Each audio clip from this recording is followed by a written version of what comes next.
नमस्कार दोस्तों, स्वागत है आपका मेरे YouTube चैनल पे। दोस्तों, सोचिए ज़रा, एक ऐसा धातु जिसे अब तक हम सिर्फ चांदी के गहने, सिक्के या निवेश के तौर पे जानते थे, आज वही धातु वैश्विक शक्ति संतुलन को हिला रही है। रेयर अर्थ मिनरल्स के बाद अब चाइना ने सिल्वर को यानी चांदी को नया रणनीतिक हथियार बना दिया है।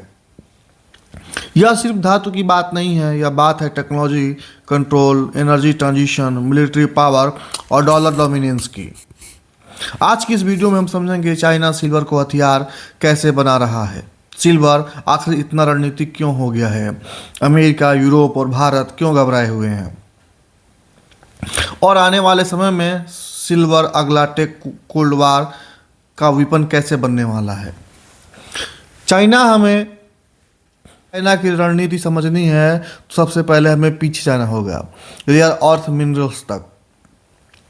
रेयर अर्थ मिनरल्स वे तत्व हैं जो missile, fighter jet, CB battery, semiconductor, AI hardware, इन सब के लिए ज़रूरी हैं। आज की दुनिया की लगभग 70% माइनिंग चाइना में होती है और 85 से 90% प्रोसेसिंग भी चाइना के कंट्रोल में ही है। 2010 में चाइना ने जापान को रेयर अर्थ सप्लाई रोक दी थी। नतीजा, ग्लोबल प्राइस बढ़ गए थे, जापान की टेक इंडस्ट्री तनाव में चली गई थी और उनका काफ़ी नुकसान हुआ था। यहीं से दुनिया को पहली बार एहसास हुआ कि रिसोर्सेज भी हथियार हो सकते हैं। अब बात करते हैं चांदी की। चांदी सिर्फ कीमती धातु नहीं है, एक रणनीतिक धातु भी बन गया है। सवाल उठता है, सिल्वर आखिर इतना महत्वपूर्ण क्यों हो गया है। आज की दुनिया में सिल्वर का इस्तेमाल इलेक्ट्रॉनिक्स हर सर्किट बोर्ड में होता है, सेमीकंडक्टर टेस्ट इलेक्ट्रिकल कंडक्टर में होता है, एक सोलर पैनल में 20 ग्राम सिल्वर का यूज़ किया जाता है, electric vehicle, sensor, power control में चांदी का यूज़ किया जाता है, military systems, radar, satellite, missile, इसमें चांदी का यूज़ किया जाता है। 5G एंड डाटा सेंटर्स में भी चांदी का उपयोग होता है। मतलब साफ है, green energy plus AI plus military equal to silver. जैसे जैसे दुनिया फॉसिल फ्यूल छोड़ रही है, सिल्वर की डिमांड बढ़ रही है।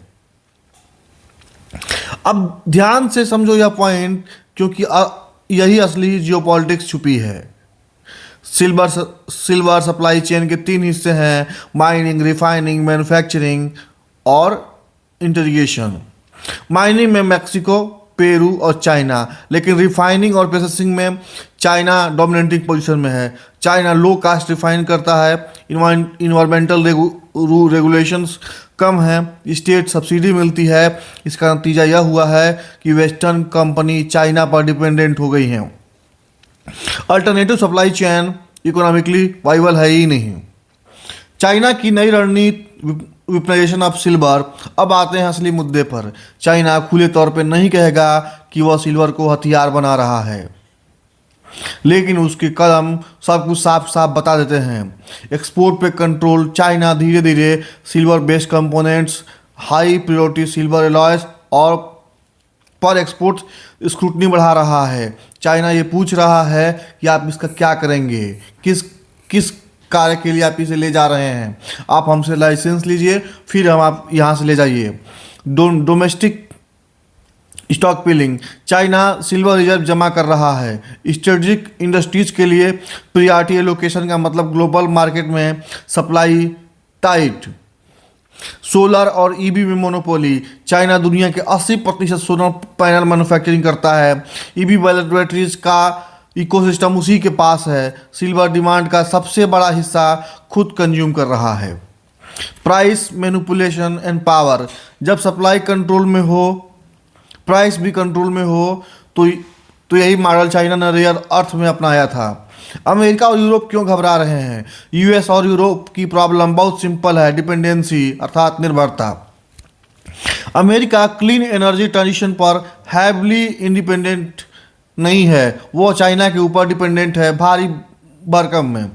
मिलिट्री मॉडर्नाइजेशन सिल्वर पर बेस्ड है। सेना का आधुनिकीकरण उपकरण बनाने में भी बहुत चांदी का उपयोग किया जा रहा है। Europe green deal, renewable targets, लेकिन सप्लाई चेन चाइना सेंट्रिक। अगर चाइना सप्लाई स्लो करे, प्राइस बढ़ाए, सेलेक्टिव एक्सपोर्ट करे तो EV expensive, solar project delay, defence cost विस्फोट कर जाएंगे।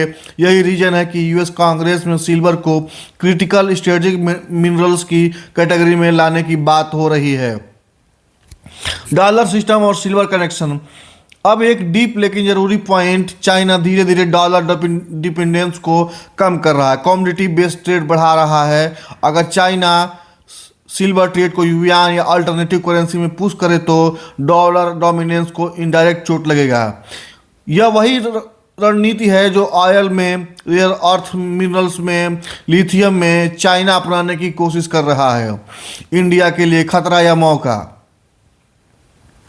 अब बात करते हैं इंडिया की। Solar mission, EB push, defence indigenisation पर सिल्वर पर डिपेंडेंट है।